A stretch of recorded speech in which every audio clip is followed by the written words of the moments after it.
The concrete mixer's engine roared to life at 3 a.m., its headlights cutting through the darkness like twin accusations.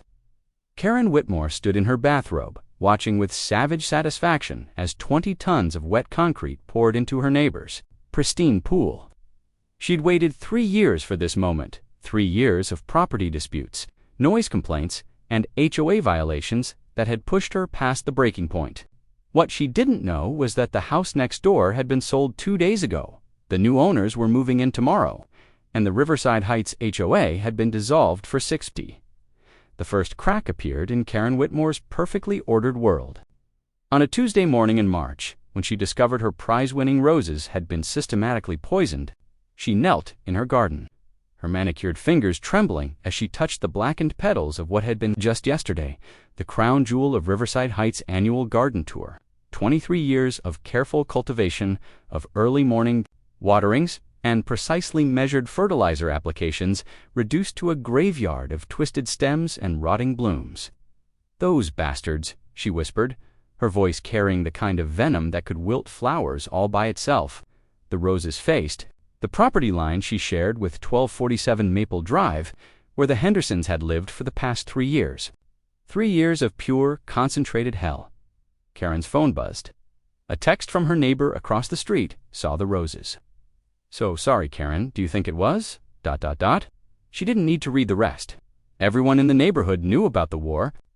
Between Karen and the Hendersons, it had started smaller hedge trimmed 2 inches over the property line. A garbage can left out past pickup day, but had escalated into something that consumed Karen's every waking moment. The sound of a pool pump humming to life next door made her jaw clench. She stood, brushing dirt from her knees, and stared over the fence at the Hendersons' backyard. The pool sparkled in the morning sun, its crystal-clear water mocking her, from beyond the precisely maintained property line. That pool had been the beginning of everything. 3 years ago, when the Hendersons had moved in, Karen had welcomed them with homemade cookies and a comprehensive list of the neighborhood's unofficial rules. She'd explained about the morning quiet hours, the approved landscaping guidelines, and the importance of maintaining property values. They'd smiled, thanked her, and proceeded to ignore everything she'd said. The pool installation had started 2 weeks later. Karen had filed her first HOA complaint the day the excavation began. Surely the Riverside Heights Homeowners Association wouldn't allow such a massive disruption to the neighborhood's aesthetic.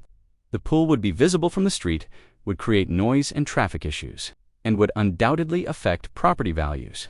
The HOA had responded with a form letter. "Thank you for your concern. After review, we find no violation of current covenants." Karen had filed 17 more complaints over the next 6 months. Each one had been dismissed with the same bureaucratic politeness that made her blood pressure spike. Now, staring at her destroyed roses, she felt something fundamental shift inside her chest, the careful control she'd maintained for 54 years through a messy divorce. Through raising 2 ungrateful children, through a career in middle management that had slowly ground her soul to dust finally cracked. She marched to her kitchen and pulled out her phone. Riverside Heights HOA came the bored voice of Janet, the association's secretary. "This is Karen Whitmore at 1245 Maple Drive. I'm calling to report vandalism and property destruction. My roses have been poisoned. Have you contacted the police? I want to file an HOA complaint first. This is clearly a violation of the Neighbor Dispute Resolution Protocol." A pause. "Ms. Whitmore, I'm looking at your file. You have ... quite a few complaints on record." 18, Karen said crisply.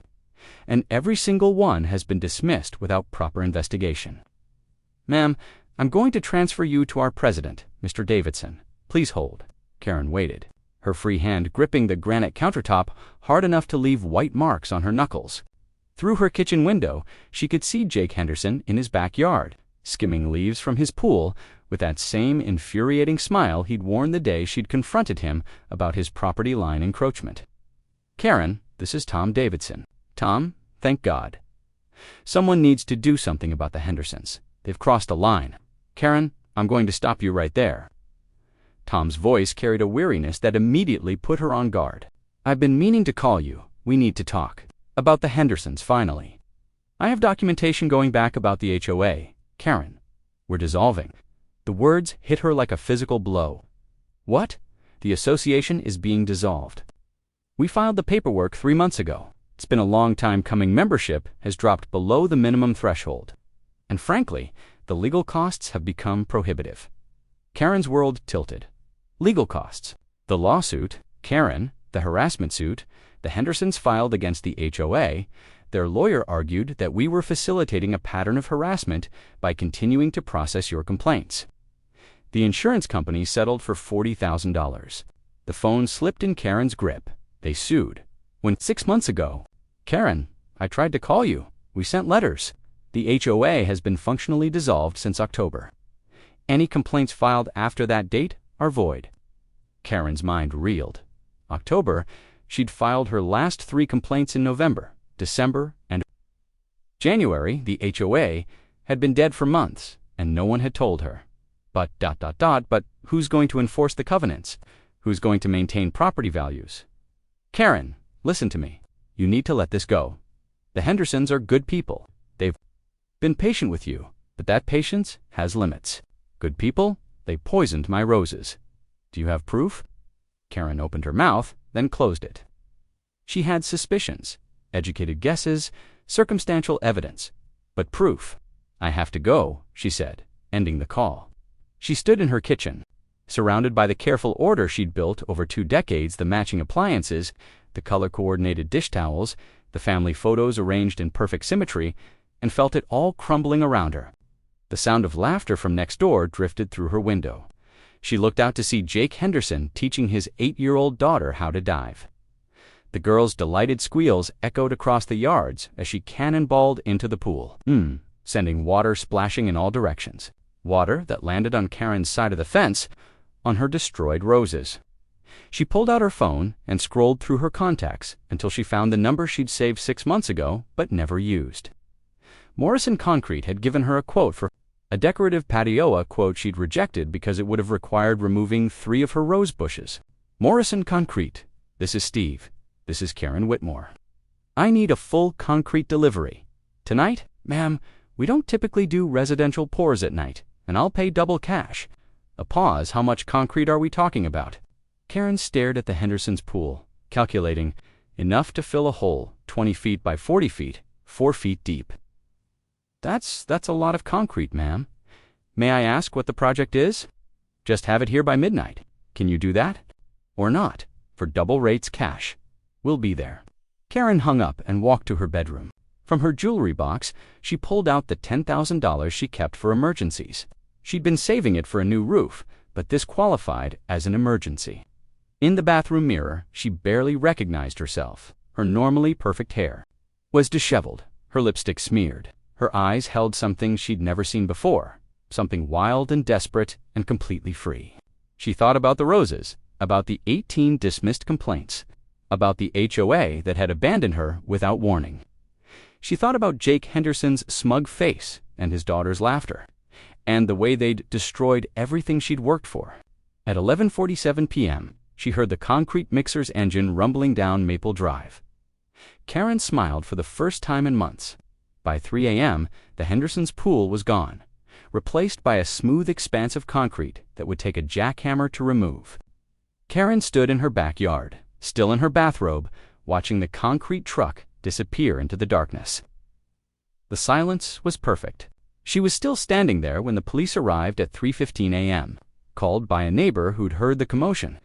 She was still standing there when Jake Henderson burst through his back door in his pajamas, his face cycling through confusion, disbelief, and rage. "What the hell did you do?" he screamed across the fence. Karen turned to face him, her smile serene. "I solved our little problem. You're insane. Do you have any idea what you've done? That pool cost $30,000? Send the bill to the HOA, Karen said sweetly. Oh wait, you can't. You destroyed that too. Jake's face went purple. I'm calling the police. They're already here, Karen said, nodding toward the 2 officers walking up her driveway. As the handcuffs clicked around her wrists, Karen felt something she hadn't experienced in years, complete and utter satisfaction. The war was over, and she'd won. What she didn't know, what she wouldn't discover until the arraignment, the next morning, was that the Hendersons had closed on the sale of their house too. Days earlier, the new owners, a young couple with twin toddlers, the fluorescent lights in the county courthouse hummed with the same mechanical indifference that had characterized Karen's life for the past 24 hours. She sat in the defendant's chair, her orange jumpsuit a jarring contrast to the beige walls and institutional carpeting, while her court-appointed lawyer shuffled through papers with the enthusiasm of someone pricing caskets. Ms. Whitmore, Judge Patricia Henley said, her voice carrying the weight of 30 years on the bench. You're charged with criminal mischief in the first degree, destruction of property, and trespassing. The damages are estimated at $37,000. How do you plead? Karen looked past the judge to the gallery, where Jake Henderson sat with his wife Lisa and their daughter Emma. The girl's eyes were red from crying, and Karen felt a flicker of something that might have been guilt if she weren't so consumed by rage. Not guilty, she said, her voice steady. Judge Henley raised an eyebrow. Ms. Whitmore, according to the police report, you were found at the scene with concrete still wet on your hands. Multiple witnesses saw you directing the concrete truck. You paid cash for the job. On what grounds are you pleading not guilty? Karen's lawyer, a tired-looking man named Phillips, who smelled like cigarettes in defeat, leaned forward. Your Honor, my client was under severe emotional distress due to ongoing harassment from the neighbors. She's been fighting property disputes for 3 years, and the neighbors she destroyed property belonging to, Judge Henley interrupted, moved out 2 days ago. The new owners, Michael and Sarah Chen, are here today to witness these proceedings. Karen turned to look at the couple sitting behind the Hendersons. They were young, probably in their early 30s, holding hands with the desperate grip of people watching their future crumble. The woman was obviously pregnant, her hand resting protectively on her swollen belly. Your Honor, the prosecutor, a sharp-faced woman named Angela Martinez, stood up. The state would like to present additional evidence that bears on the defendants. State of mind, proceed. Martinez walked to the evidence table and picked up a thick folder. Ms. Whitmore has filed over 50 complaints with various city departments in the past 3 years. Noise violations, property line disputes, landscaping. Violations, pet complaints. She's called the police 37 times on her neighbors. She's filed complaints with the fire department, the health department, and the city planning commission. Karen's chest tightened. They were legitimate complaints. Your Honor, Martinez continued, the defendant has also filed harassment, complaints against the mail carrier, the garbage collection crew, and 3 separate HOA board members. She's disputed her property taxes 4 times, claiming her neighbor's improvements have decreased her property value. She's filed complaints against the neighborhood ice cream truck for noise violations. The courtroom was silent, except for the mechanical hum of the ventilation system. Ms. Whitmore, Judge Henley said, is there anything you'd like to say before I set bail? Karen stood, ignoring her lawyer's restraining hand on her arm. They destroyed my roses. 23 years of work, gone. The HOA was supposed to protect us, and they just ... gave up. Someone had to take a stand. Against whom? Ms. Whitmore. Against ... Karen faltered, looking again at the young couple. The woman was crying now, quiet tears that she wiped away with the back of her hand. Against chaos, Karen said finally, against people who think they can just destroy what other people have built. The irony of her words hit the courtroom. Like a physical presence, Judge Henley's expression softened slightly, but her voice remained firm. Bail is set at $50,000. Ms. Whitmore, you're restricted to your property except for work, medical appointments, and court appearances. You're prohibited from having any contact with the victims or their property. Trial is set. For June 15th, the county jail was a brutalist concrete monument to human failure, and Karen spent the next 6 hours in a holding cell that smelled like industrial disinfectant and broken dreams. Her bail was posted at 4 p.m. by someone she didn't expect, her ex-husband, Richard. Jesus Christ, Karen, he said as she signed the release papers. What the hell happened to you? Richard looked older than his 58 years, his hairline receding and his waistline expanding in the way of men who'd given up on themselves. They'd been divorced for 12 years. Their marriage, a casualty of Karen's increasing need for control and Richard's increasing need for alcohol. I don't want to talk about it, Karen said, following him to his rusted Toyota Camry. Well, too bad, because we're going to talk about it. I had to take a loan against my pension to post your bail. The kids are freaking out. Do you have any idea what this is going to do to your job?" Karen's stomach dropped. Her job? She was a compliance officer for the State Environmental Protection Agency, a position that required security clearance and a clean record. A felony conviction would end her career instantly. "I'll figure it out," she said. "Like you figured out the HOA thing. Karen, I got a call from Tom Davidson. He said you've been harassing those people for 3 years. He said the HOA had to dissolve because of the legal costs from your complaints." "That's not true. Which part? The part where you filed 18 complaints against the same family, or the part where they had to hire a lawyer to get you to leave them alone?" Karen stared out the window as they drove through her neighborhood. The houses looked the same.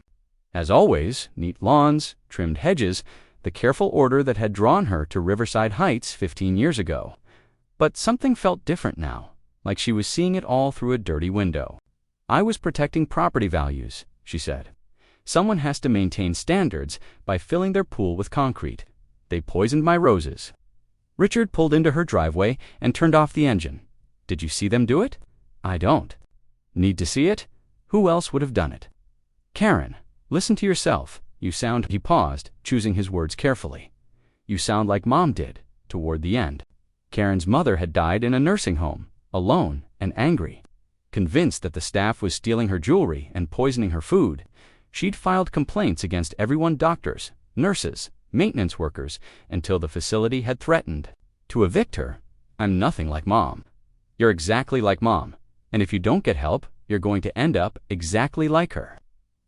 They sat in silence for a moment, the weight of 25 years of marriage and 12 years of divorce hanging between them. "The new neighbors," Richard said finally, "the ones whose pool you destroyed, they're not moving in. They can't afford to fix it, and they can't afford to break the mortgage. They're going to lose the house." Karen felt something cold settle in her chest. "That's not my problem. A pregnant woman and her husband are going to lose their home because of what you did. How is that not your problem? They should have done their research before buying the house. They should have known what kind of neighborhood this is." Richard stared at her for a long moment, then shook his head. "You know what? You're right. It's not your problem. Nothing is ever your problem, is it, Karen? It's always someone else's fault." He got out of the car and walked away without another word, leaving Karen alone in her driveway. She sat there for 20 minutes, watching the shadows lengthen across her lawn. The roses she'd planted to replace the poisoned ones were already wilting, their leaves curling inward like tiny fists. At sunset, she saw movement in the Hendersons' Know the Tunes backyard. The young man, Michael, was standing at the edge of the concrete slab that had been his pool, holding a sledgehammer. He raised it above his head and brought it down, with a crack that echoed across the neighborhood. The concrete didn't even chip. Karen watched him try again, and again, each blow more desperate than the last. Finally, he threw the sledgehammer aside and sank to his knees, his shoulders shaking with exhaustion and despair. His wife appeared in the doorway, her pregnant silhouette backlit by the kitchen lights. She said something Karen couldn't hear, and Michael stood, wrapping his arms around her as she cried. Karen closed her eyes and tried to feel satisfaction, the same rush of righteous victory she'd felt the night before. But all she felt was empty, like a house with all the furniture removed. Her phone buzzed. A text from an unknown number. "This is Sarah Chen. We're your new neighbors. We'd like to talk." Karen stared at the message for a long time, then deleted it without responding. She had nothing to say to them. What she didn't know was that Sarah Chen had spent the afternoon researching Karen's history, tracking down every complaint she'd filed, every dispute she'd initiated. What she'd found was a pattern of escalating behavior that painted a picture of someone spiraling out of control. More importantly, Sarah had found something else, documentation that the Hendersons had installed, a security camera system 6 months ago, after the 17th HOA complaint. A system that had recorded everything that happened in their backyard, including the night someone had crept over the fence at 2 a.m. to pour herbicide on Karen's roses. Someone wearing a Riverside Heights HOA polo shirt, someone who wasn't Jake Henderson. The war Karen thought she'd won was about to tack. Sarah Chen's laptop screen cast a blue glow across her kitchen table as she scrolled through months of security footage at 2 a.m., her pregnant belly making it impossible to get comfortable in any chair. Michael was asleep upstairs, exhausted from another day of calling contractors who quoted astronomical prices to remove the concrete from their pool. She'd been researching Karen Whitmore for 3 days, documenting every complaint, every dispute, every recorded interaction with city officials. What had started as preparation for a civil lawsuit had become something else entirely, a deep dive into the psychology of a woman. Up straighter, 2:17 a.m., a figure in dark clothing scaled the fence between. For the next 20 minutes, they systematically poured liquid around the base of every rosebush in Karen's garden. Sarah rewound the footage, enhanced the image, and felt her blood run cold. The person wasn't Jake Henderson. It was a woman, middle-aged, wearing a Riverside Heights HOA polo shirt. Sarah recognized her from the HOA dissolution meeting she'd found in the public records. Janet Morrison. Making her jump, the caller ID showed Richard Whitmore, Karen's ex-husband. "Mrs. Chen, I hope I'm not calling too late. I got your number from the police report. It's fine, I'm up anyway." Sarah paused the video. "Is this about Karen?" "In a way. I've been thinking about what happened, and something doesn't add up. Karen's always been ...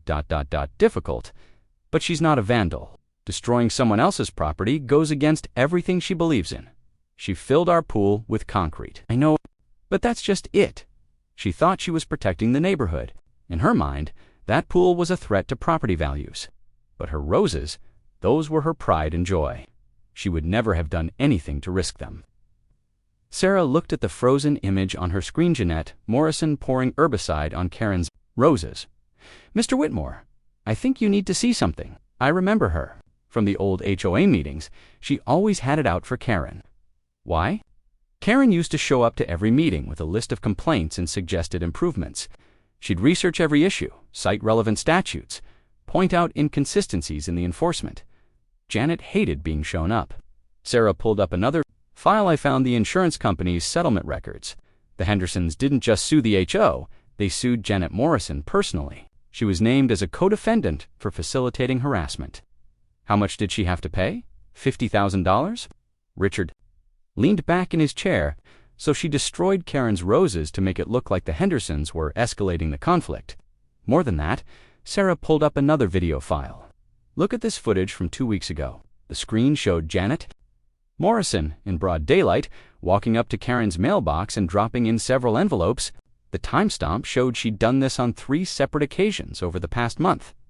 What's she putting in there? "I've been tracking the timeline of Karen's behavior. Her complaints to the city spiked dramatically in February. She filed 6 complaints in 1 week all about violations that would have been impossible to see from her property. Someone was feeding her information, or misinformation. Janet Morrison had access to every complaint filed with the HOA.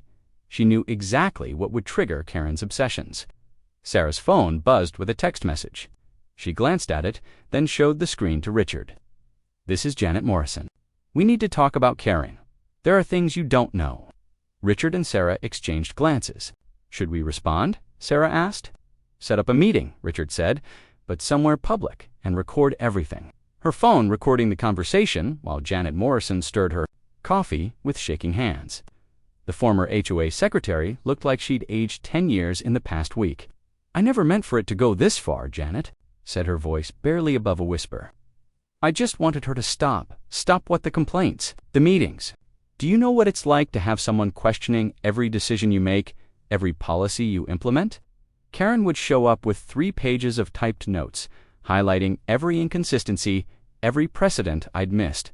She made me look incompetent. Sarah kept her expression neutral. "So you decided to destroy her roses." I thought if she believed the Hendersons were escalating, she'd finally pushed too far.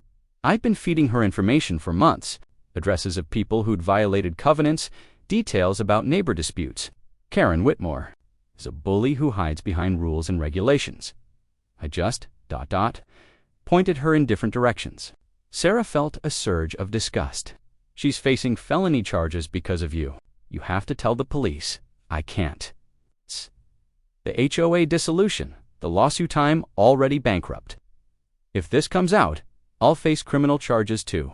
Breaking and entering, vandalism, conspiracy. My life is already ruined." Sarah stood up.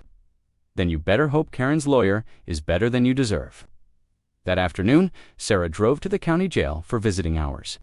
Karen sat across from her in the sterile visitation room, her orange jumpsuit making her look smaller and more fragile than Sarah had expected. Sarah slid a printout across the tabula, screenshot of Janet Morrison pouring herbicide on Karen's roses. Karen stared at it for a long moment, her face cycling through confusion, disbelief, and finally, recognition. "That bitch," Karen whispered. "She's been manipulating you for months, feeding you information, pointing you toward different targets, keeping you busy while she figured out how to get rid of you." Karen's hands shook as she held the printout. "She destroyed my roses. Yes, she let me think it was the Hendersons. Yes, she knew I'd retaliate. I think she was counting on it." Karen looked up, and Sarah saw something in her eyes that hadn't been there before clarity. She wanted me to do something that would get me arrested. The HOA lawsuit was bleeding money. Your complaints were a liability they couldn't afford. Janet Morrison found a way to solve both problems at once. They sat in silence for a moment, the weight of the revelation settling between them. "I destroyed your pool," Karen said finally. "You destroyed someone else's pool too. The Hendersons moved out 2 days before you did it." "I know." Karen's voice was barely audible. "I'm sorry doesn't fix our problem. My husband and I put everything we had into that house. We're going to lose it. I don't have $37,000. I'm asking you to help me make the person who's really responsible pay for it." Karen looked at the printout again, then back at Sarah. "What do you want me to do?" "I want you to call your lawyer. I want you to demand that Janet Morrison be investigated for conspiracy, fraud, and criminal mischief. I want you to turn state's evidence against the person who actually started this war. And then we see if justice is still possible in this neighborhood." Karen was quiet for a long time, studying Sarah's face. "Why are you helping me?" "Because you're not the monster I thought you were. You're just someone who got played by a monster." As Sarah left the jail, she felt something she hadn't experienced in weeks. Hope, not just for her house or her family or her future, but for the possibility that sometimes, even when everything falls apart, the truth has a way of building something better from the wreckage. What she didn't know was that Janet Morrison had been watching the jail from her car, taking photos of everyone who visited Karen. She'd already made one call to the prosecutor's office, suggesting that Sarah Chen was attempting to intimidate a witness. The war was far from over. But for the first time, the right people were fighting it.